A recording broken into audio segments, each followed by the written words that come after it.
కూటమి ప్రభుత్వంలో జరిగిన మంత్రివర్గ కూర్పులో సామాజిక న్యాయం లోపించిందని ధ్వజమెత్తారు విద్యార్థి యువజన నిరుద్యోగ రాష్ట్ర జేఏసీ అధ్యక్షుడు శ్యామ్ సుందర్.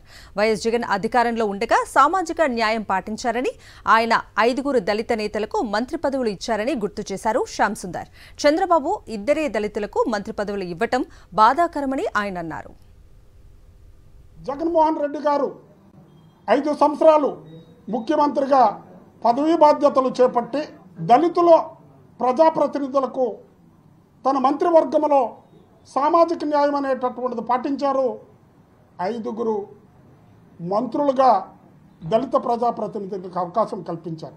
నేడు బూర్జువాతత్వం ఉండేటటువంటి నారా చంద్రబాబు నాయుడు 4వసారి అధికారము చేపట్టి ఇద్దరికి దళిత ప్రజాప్రతినిధులకి తన మంత్రివర్గంలో అవకాశం కల్పించడం అనేటటువంటిది జరిగింది.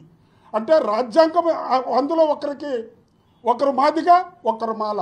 ఇక్కడ విశాఖపట్నం నుండి మొదలు పెడితే ప్రకాశం జిల్లా వరకు ఏ యొక్క మాల ప్రజాప్రతినిధికి అవకాశం అనేది తన మంత్రివర్గంలో అవకాశం కల్పించకపోవడము బహు బాధాకరం. మా సమస్యల వరకు చెప్పుకోవాలి.